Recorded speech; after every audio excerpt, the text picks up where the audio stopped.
నమస్కారం, ఇది NR news Telugu. Telugu రాష్ట్రాల్లోని తాజా వార్తలు, రాజకీయాలు, ప్రజా సమస్యలు, వాస్తవాలతో మీ ముందుకు తీసుకొచ్చే ఎన్ఆర్ న్యూస్ తెలుగు. ఇప్పుడే ముఖ్య వార్తల్లోకి వెళ్దాం.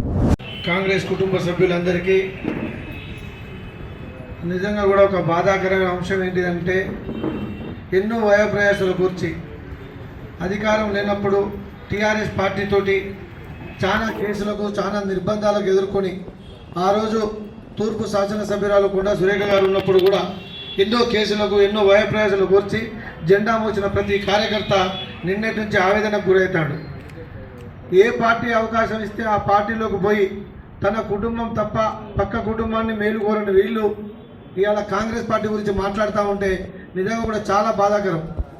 కాంగ్రెస్ పార్టీ కష్టకాలంలో ఉన్నప్పుడు ఎవరికి చెప్పకుండా 2014లో తెలంగాణ ఇచ్చిన తర్వాత టీఆర్ఎస్లోకి పోయి కాంగ్రెస్ పార్టీని, సోనియా గాంధీ గారిని ఎన్ని మాటలు అన్నారో మీడియా మిత్రులతో పాటు వరంగల్ జిల్లా ప్రజలందరికీ తెలుసు. ఇవాళ వాళ్ళు పథకాల టికెట్ ఆశించడంలో మేము ఎవరు కూడా తప్పు మాట్లాడతలేం. ఎందుకంటే 2011 నుంచి మొన్న 2023 వరకు పథకాలను పూర్తి స్థాయిలో పైసలు పెట్టి అన్ని కార్యక్రమాలు చేసి కాంగ్రెస్ పార్టీ గెలుపులో ప్రధాన భూమిక ఇనిగాల వెంకటరామరెడ్డి గారిది. అలాంటిది కాకుండా ఇలా వీళ్ళు క్లెయిమ్ చేసుకోవడానికి ఏం అర్హత ఉన్నది? 2011లో మీరు అక్కడ ఓడిపోయిండు, మళ్ళీ 14లో తూర్పుకు వచ్చిండు, 2018లో ఓడిపోయిండు, 23లో తూర్పుకు వచ్చిండు. తూర్పు జనాలు భుజాలు ఎత్తుకొని, ఎర్రబెల్లి స్వర్ణ గారు అన్నట్టు తూర్పు జనం భుజాలకు ఎత్తుకొని మిమ్మల్ని మోసి గెలిపించుకుంటే అక్కడ కాంగ్రెస్ పార్టీ కష్టపడ్డ కార్యకర్తకు ఒక్కరికి కనీసం న్యాయం చేయలే. వీళ్ళు కాంగ్రెస్, అచ్చ కాంగ్రెస్, పచ్చ కాంగ్రెస్ అని మాట్లాడుతుంటే దయాలు వేదాలు వల్లించినట్టు అనిపిస్తూ ఉంది. ఎంత బాధ అనిపిస్తుంది అంటే, ఆమె ఏంది, ఆమె స్థాయి ఏంది, ఆమెకి ఏం అర్హత ఉన్నది మా రాష్ట్ర ముఖ్యమంత్రిని పట్టుకొని అవమానపరచడానికి? వాస్తవం చెప్పుకోవాలంటే వాళ్ళ అమ్మ ఎంపీపీ నుంచి 2 సార్లు రాష్ట్రానికి మంత్రి చేసింది కాంగ్రెస్ పార్టీ. మీ నాన్నని ఎమ్మెల్సీ చేసింది కాంగ్రెస్ పార్టీ. మీ కుటుంబానికి భిక్ష పెట్టింది కాంగ్రెస్ పార్టీ. అలాంటి కాంగ్రెస్ పార్టీని తన చెట్టును తనే నరుకున్నట్టు మీరు మాట్లాడుతూ ఉంటే జనం చూస్తలేరు అనుకుంటా ఉన్నారేమో. వరంగల్ జిల్లాలో సొంత పార్టీ మీద ఇలా కేసులు జరిగినాయి, సొంత పార్టీ కార్యకర్తల మీద కేసులు జరిగినాయి. ఇలా బీసీ నాయకుల మీద కేసులు పెట్టించిండు.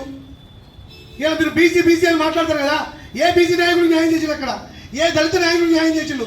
ఏ మైనార్టీ నాయకుడు న్యాయం చేసిండు? వాళ్ళ ఓట్లతో కదా మీరు గెలిచింది. ఎవరికి న్యాయం జరిగింది? అక్కడ ఎవరైతే నోరు తెరిచి మాట్లాడతారో వాళ్ళ మీద తప్పుడు కేసులు బనాయిస్తారు. ఇదా మీ సంస్కృతి? రాష్ట్ర ముఖ్యమంత్రి అనే ముందు 100 సార్లు మీరు ఆలోచన చేయాలి. నిజంగా కూడా మీ అమ్మకు బాధ కలిగితే, నిజంగా కూడా మీ నాన్నగారికి బాధ కలిగితే వాళ్ళకి అడిగే హక్కు ఉన్నది. వాళ్ళకి మేము కూడా సపోర్ట్ చేస్తాం. ఎందుకంటే వాళ్ళు కాంగ్రెస్ పార్టీ కుటుంబ సభ్యులు, కాంగ్రెస్ మంత్రులు, వాళ్ళకి తప్పనిసరిగా మేము సపోర్ట్ చేస్తాం. కానీ నీకేం హక్కు ఉన్నది అమ్మా? నువ్వు ఎట్లా మాట్లాడతావు?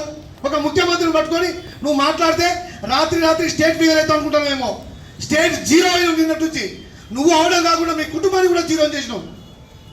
దయచేసి కాంగ్రెస్ పార్టీ పెద్దలకు, కాంగ్రెస్ పార్టీ రాష్ట్ర అధ్యక్షుడికి, ఉప ముఖ్యమంత్రి గారికి, ముఖ్యమంత్రి గారికి దీని మీద తగిన నిర్ణయం తీసుకోకపోతే రానున్న కార్పొరేషన్ ఎన్నికల్లో కాంగ్రెస్ పార్టీ భారీ మూల్యం చెల్లించాల్సి వస్తుంది. దయచేసి మీరు గమనించాలి. కాబట్టి ఇలాంటి కార్యక్రమాలు మున్ముందు జరగవద్దని చెప్పి దీనిని తీవ్రంగా వ్యతిరేకిస్తున్నాం. బేషరతుగా ఇలాంటి అన్పార్లమెంటరీ లాంగ్వేజ్ మీరు మాట్లాడే ముందు ఒక్కడికి 10 సార్లు మిమ్మల్ని మీరు చెక్ చేసుకోవాలని చెప్పి కోరుకుంటూ, ఇలాంటి వ్యాఖ్యలు ఒకసారి చేస్తే బాగుండదని చెప్పి కాంగ్రెస్ కుటుంబం తరఫున హెచ్చరించడం జరుగుతూ ఉంది. పిసిసి గారికి పెట్టండి, 2 అధ్యక్షులు, మీ అందరం కూడా సంతకాలు పెడతాం. వారిపైన చర్యలు తీసుకోవాలి, లేకుంటే ఇలా అయితే కొనసాగదండి. దయచేసి మీరు 2 అధ్యక్షులు గమనించి తక్షణమే దీనిపైన మీరు తీర్మానం చేసి పంపించండి. Thank you.